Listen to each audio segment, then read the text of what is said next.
Өнөөдрийнхөө нийгмийг өөрийнхөө өнөөдрийн амьдралыг хэрхэн нэр төртөө сайхан авч явах вэ гэдэг бол мэдээж хүн болгоноос шалтгаалдаг асуудал.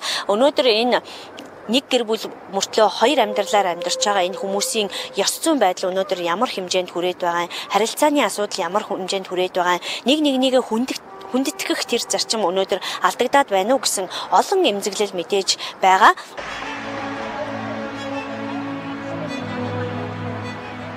Нийгэм ялзарвал гэр бүл задарна. Гэр бүл задарвал хүн ядарна. Ядарсан нь олширвал улс бүрэн доройтно хэмээн нэгэн эрдэмтэн багш хэлсэн байдаг. Өнөөгийн бидний гэр бүлийн амьдрал задарсан, ядарсан, доройтсон байдалд хүрсэн үү? Жишээ нь ийм байж гадаад байгаа нэг Швейцарт байгаа 34 настай эмэгтэй надад захиа бичсэн байна интернетээр. Би Швейцар хүнтэй гэр бүл болсон. Яг уу сайхан амьдарч байна. Гэхдээ хайртай хүнтэйгээ амьдарч чадахгүй тэ байгаа нь бол надад их одоо хэцүү байна. Би тэгээд мөнгөө банкад нууцаар хадгалж байгаад ингээ буцна гэж бодож байгаа. Зөв багшаа гэж ингэж асууж байна. За нэг 24-тэй эмэгтэй би одоо багшийн дээд сургууль төгссөн. Дээд боловсролтой. Миний нөхөр 10 дугаар анги төгссөн. Тэгээд өөрөөр хэлбэл боловсролын өнөө их хол ялгаа гарсан. Тэгээд одоо миний нөхөр нэг хэл биш гэж. Ингэж байна. За өөр нэг асуудал одоо бид хоёр гэрэлтэй батлуулаад 8 сар болсон. Тэгээд одоо хатан болох улсууд дээр одоо ингээ оцсон. Тэгсэн чи хадмууд бол одоо гэрлэхийг зөвшөөрөхгүй байна. Одоо яах вэ?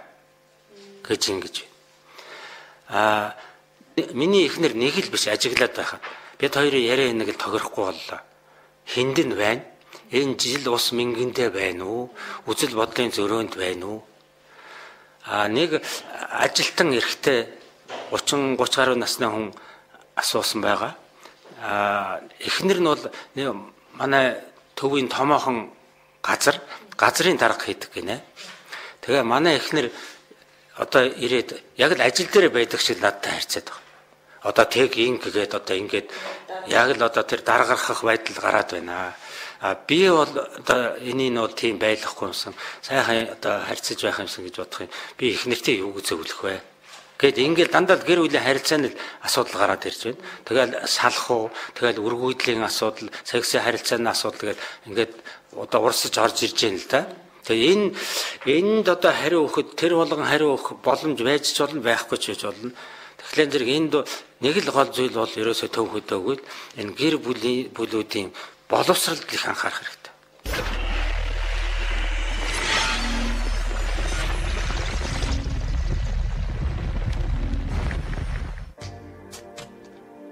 Гэр бүл салалтын шалтгааны 54% нь итгэл алдарснаас 47.3% нь санхүүгийн бэрхшээлтэй тулгарснаас 41.3% нь гэр бүлийн хүчирхийлэлд өртснөөс гэр бүлээ цуцлуулсан өрхийн 70% нь 0-15 насны хүүхэд үлддэг.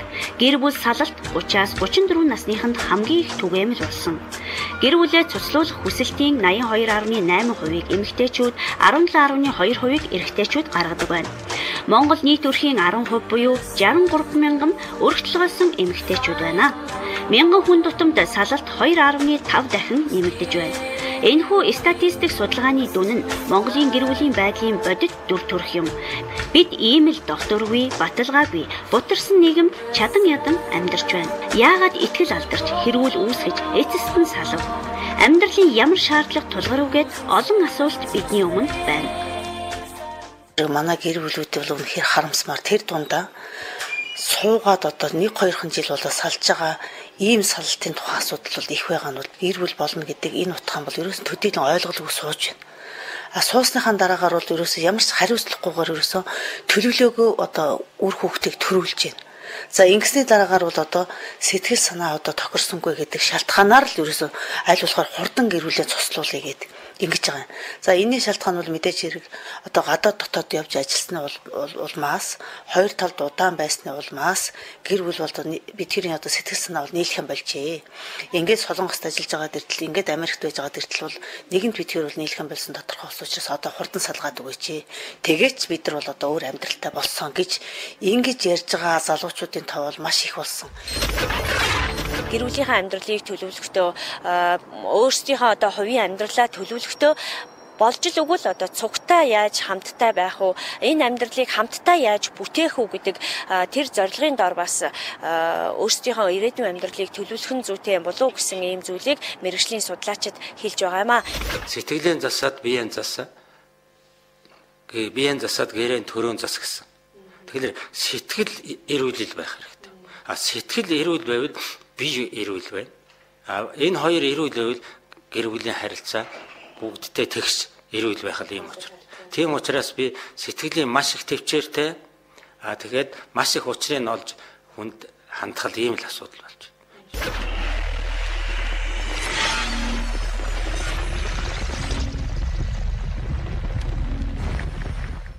За тэгэхээр сүүлийн үед бол одоо мэргэжлийн хэлээр бол одоо улс дамнсан гэр бүл гэж та бүхэн ярьд юм шүү дээ. Тэгэхээр ийм гэр бүл бол Монголын нийгэмд маш олон болж байна. Энийн эргээд өөрөө тухайн нийгмийн хөгжилд энэ Монголын гэр бүлийн доктортой амьдралыг бий болгоход бол маш сөрөг нөлөөтэй. Цаашлаад хүүхдийн ирээдүйн асуудал өнөөдөр яах вэ гэдэг асуудал хурцаар тавигдчихж байгаа. Тэгэхээр та яг Солонгост очиж бас одоо судалгаа хийсэн байна. Тэгэхээр энэ судалгааны дүнгээр ямар хөө зүйлүүд гарч идгийг хариултахгүй юу?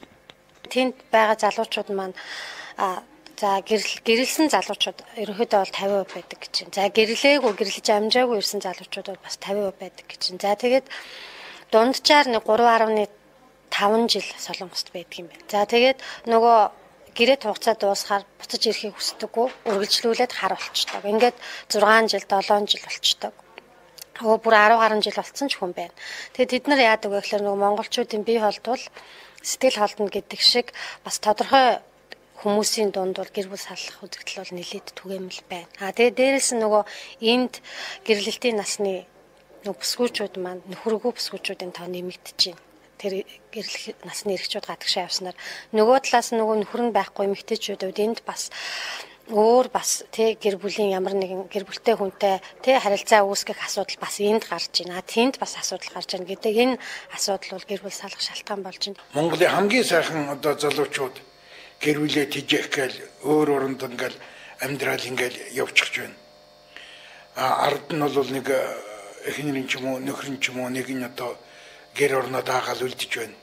За эхний нэг 2 жил бол одоо гэд уран төгөр болж ирэх гэсэн амьдралаа гүнэлэх гэсэн юм бодол байна л да.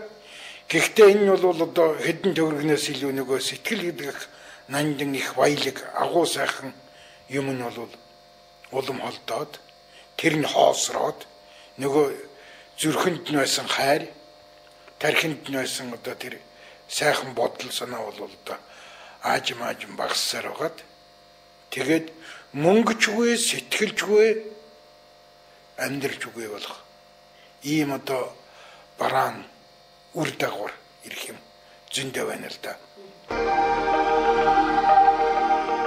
Дурааран дургиж дун чөнгөөрөө наргиж байна гэд хэлчихвэл хатууд хэдий ч үнэн дойртохыг бас хүлээн зөвшөөрөх үз. Дэлхийн соёл Монголд нэвтэрч хүмүүний амьдрал нэгдэж байна гэх энэ цаг үед хаанаас хинээс ямар чанарыг нь өөрсдийнх болгох вэ гэдгийг бодох л ёстой. Хамтран амьдрагч гэрээт гэр бүл гэх нэр томьёо содон сонсогдохгүйж хариуцлага үүрэг хоёрын алинд нь багтах вэ гэвэл хариулт нь амар олдохгүй л байх. Эрх чөлөө дураараа байдал, хуурамч сэтгэл амьдралд юу үлдээв? Ийм амьдралаас юу олов гэдгээ эргэн нэг тунгаагаад үзээрэй. Анх одоо аваагүй байхад аваагаа сайхан гэдэл зөв орох зайгүй л одоо ийм сайхан чамгүйгээр би амьдрахгүй инээ тэрэгэл одоо ингэдэг шүү дээ. Ингэдэг ч ёстой. Гэтэл яагаад тийм зөв орох зайтай бүр ийм хүнтэй болдог үгтэй зэрэг энд хоёр зүйлийг л хэлмээр байгаа. Нэгдүгээр тэр эхнэрийн дээгүүр өөр одоо эмэгтэй юм уу нөхрийн дээгүүр өөр эрэгтэйг харна гэдэг бол тийм ээ яг нөхөр буюу эхнэргээ голж эхэлж байгаа асуудал байна. Тэгэхээр энийг би тэр гологдож байгаа гэд одоо тэр эхнэр нөхрийн талаас нь авч үзвэл тэр цаашаа харж байгаа илүү харж байгаа эхнэр нөхөртөө буруу өгөхийн хамтад өөр дээр дүгнэлт хийх хэрэгтэй. Би яагаад гологдож байна гэдгээ л бодох хэрэгтэй. Тэр хүнд ямар нэгэн гологдлого гэрээ ажилд муу байна уу, сексуал харилцаанд муу байна уу, халамж муу байна уу, харилцаанд тэгээ анхаардгүй нэг бүдүү хатуу одоо ийм байдалтай энэ хайчих өгсөн байдалтай ханддаг юм уу?